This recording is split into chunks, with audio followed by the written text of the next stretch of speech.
Olivier Rabalan, merci de passer à notre studio pour nous parler de Change ton regard, 6e édition, c'est cela? 6e édition du Festival TECAP, mais ma foi, première édition de la Semaine européenne Change ton regard, oui. Alors c'est quoi la différence, hein? La différence, c'est que là, on ouvre le festival pour après vivre une semaine entière en accueillant nos partenaires belges et portugais. C'est dans le cadre d'un programme européen. Et du coup, voilà, tous les 2 ans, on fait un festival, le Festival TECAP, sous les nefs.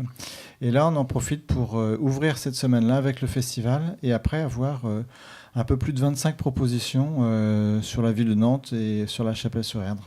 Alors comment est venue cette idée de vouloir élargir la programmation? Elle est venue par l'idée du programme européen en fait, qu'on mène avec nos partenaires, où en fait ce sont des échanges de pratiques. On va chacun dans les pays. On a été au Portugal là, au mois de mars et puis on va aller en Belgique au mois de juin. Et justement là, pendant une semaine, on accueille nos partenaires. Donc l'idée, c'était de faire une pierre 3 coups, on va dire, accueillir nos partenaires, leur montrer la vie du réseau du collectif TECAP, puisque le collectif TECAP, c'est un réseau d'un peu plus de 180 structures. Donc voilà, mobiliser quelques-unes de ces structures, ou que ces structures se mobilisent pour offrir des propositions de spectacles, de débats, de visites.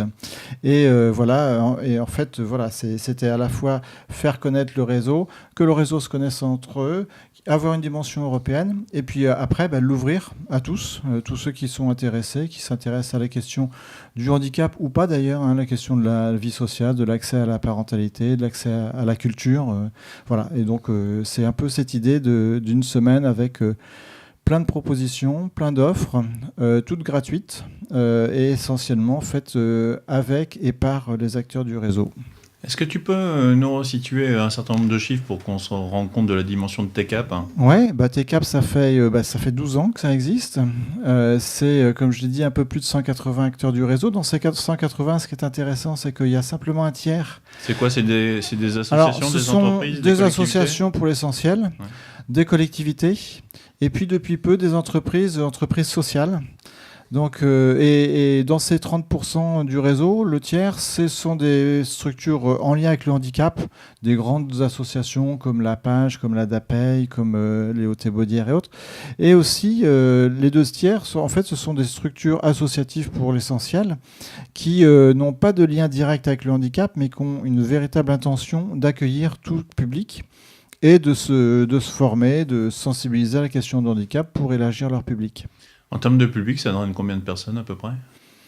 C'est très dur à dire parce qu'en fait, entre une association comme l'ADAPEI, qui a à peu près 3000 résidents, et puis la petite association du club de foot qui a 50 adhérents, c'est disproportionné et c'est très difficile de pouvoir évaluer ça, mais c'est des milliers de personnes de toute façon, ça c'est sûr.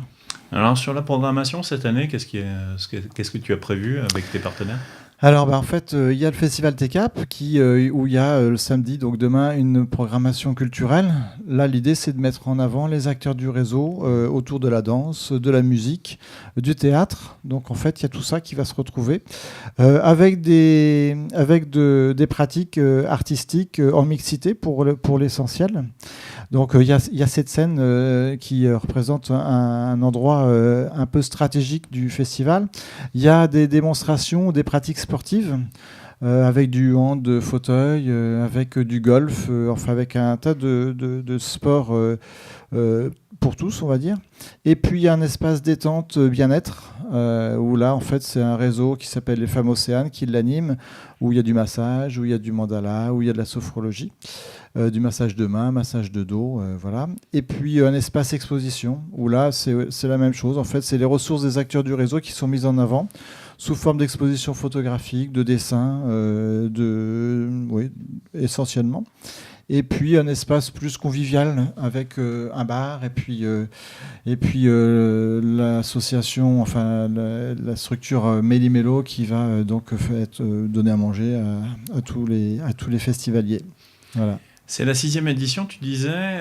Est-ce que tu as le sentiment qu'en 6 éditions, les lignes ont un peu bougé avec TECAP? Assez clairement, oui. Assez clairement, la première c'était à la Cité Congrès et c'était déjà un peu bluffant parce que sans avoir beaucoup de communication, on a vraiment une fréquentation importante. Et là, depuis, je dirais, surtout 2 éditions. C'est un événement qui est bien repéré au-delà des acteurs du réseau, en fait, dans le champ du handicap, mais je pense dans le champ de la famille en général, en fait, parce que c'est un lieu familial de convivialité. Et je pense que il est bien repéré de ce sens-là. Et puis, au niveau du pouvoir public ou de nos financeurs, c'est un événement qui est reconnu. Parce qu'effectivement, en continuant à parler de chiffres, ce qui est super intéressant, c'est que 6 mois après le festival, on fait un bilan avec nos partenaires qui ont assisté, et qui ont exposé ou qui ont été acteurs dans ce festival. Et il y a 60 à 70% de ces acteurs qui ont développé des projets avec d'autres associations, d'autres acteurs du réseau. Donc c'est vraiment aussi un lieu d'interconnaissance qui génère des projets entre les acteurs, au-delà de ce que ça donne à voir pour le public en termes de convivialité, de création artistique. Et puis on mesure aussi que c'est une vraie... c'est vraiment un événement qui permet de changer le regard, ou au moins de le faire évoluer.